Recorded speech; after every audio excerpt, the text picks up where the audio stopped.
Hello everyone, সবাই কেমন আছো? আশা করি সবাই ভালো আছো। আমিও অনেক অনেক ভালো আছি। তো আমি চেষ্টা করছি প্রতিদিন তোমাদের সাথে কিছু না কিছু শেয়ার করার।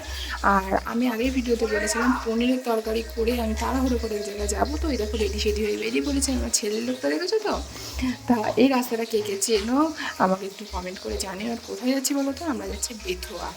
আর এটা কৃষ্ণনগর ক্রস করে এখন আমি ঠিক জানি না কোন জায়গাটা এটা, কিন্তু রাস্তাটা খুব সুন্দর, খুব সুন্দর, মানে চারিদিক। আর এই সাইডটা তো মানে আমার এত ভালো লেগেছে। আর তোমাদের দাদা ভাই বারবার বলছে সাবধানে করবি, সাবধানে করবি, কারণ ফোনটা যদি কেউ নিয়ে চলে যায়, কারণ এরকম যেন মানে হয়। আর বাই চান্স যদি পড়ে টরে যায় বেকার ভেঙে যাবে।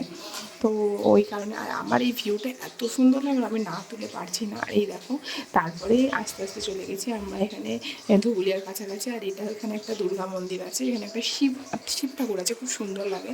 তো এই জায়গাটা কে কে চেনো আমাকে একটু কমেন্ট করে জানিও। আর এই রাস্তায় পড়ে গেছে এখানে জ্যাম। এটা হলো মায়াপুর রোড। তা আমরা বেথুয়ায় পৌঁছে গেছি। বেথুয়ায় পৌঁছে আমরা কোথায় কী করতে এসেছি বলো তো? একটা কারণে এসেছি, কারণ এখন চৈত্র মাস সেলে বসে তোমাদের দাদা হয়, আমি কোনো একটা ভিডিওতে আগেও তোমাদের জানিয়েছি। আর এই দেখো এখানে এবার বসার জন্য আমরা না বস্তা আনতে ভুলে গেছি, তো একটা চাদর পেতে কোনো রকম বসেছি।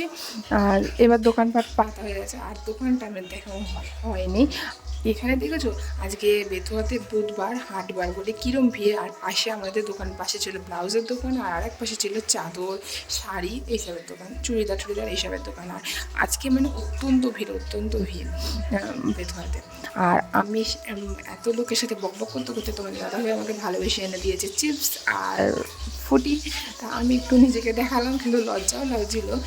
সবাই যেগুলো তাকিয়ে তাকিয়ে দেখছিল। আর আমাদের হয়ে গেছে, এখন দোকানপাট তুলে দিয়েছি।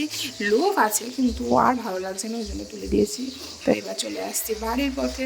আর আমার ছেলে রয়েছে আমার শাশুড়ির কাছে, ওখান থেকে আমি নিয়ে তারপরে চলে যাবো বাড়িতে।